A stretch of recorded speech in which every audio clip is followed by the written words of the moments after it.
খাল বিল নালা নদী সব ভরে যাচ্ছে।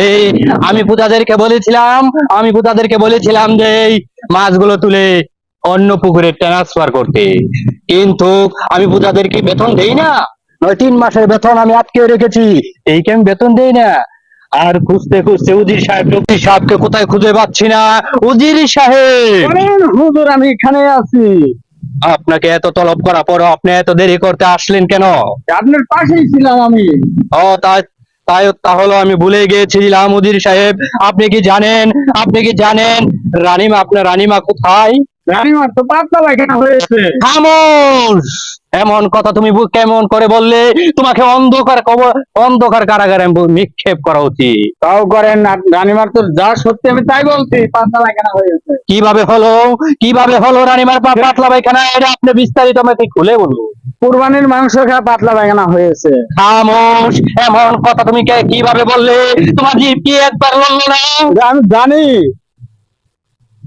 তাহলে তাহলে তাহলে আপনি আমার বাহনটা নিয়ে আসো, আমি বাহনে বসে তোমার সাথে বিস্তারিত আলোচনা করছি। আপনার টিয়া তো আমি কলা বাগানে মহারাজ, আমি এইদিকে, আমি আপনার নুন পেয়েছি, কখনো নেমো খারামি করবো না। আমি আপনার জন্য চেয়ার হয়ে যাইতেছি, আপনি আমার উপরে বসে ওর সঙ্গে আলোচনা করেন। হ্যাঁ বলছো।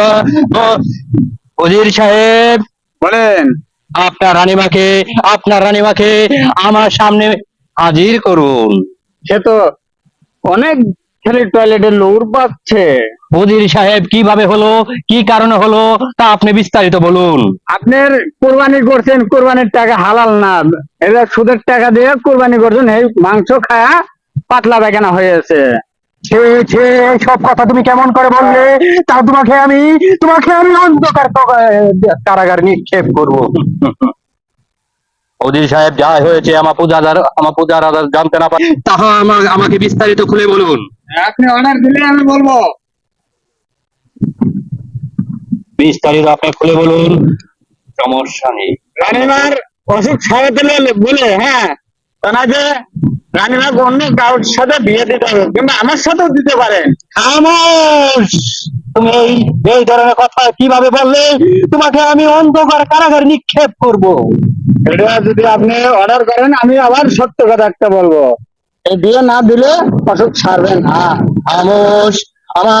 আমি আমি তোমাকে কি যে করব? এ কোথায় আমার বাহন? তুমি ওকে অন্ধকার কারাগারে নিক্ষেপ করো, চালু করো। আমি হইলাম এই তল্লাদের রাজা, আমার সামনে কেউ কথা বলতে পারে না। ওর কি করে দুঃসাহস হলো কথা বলার?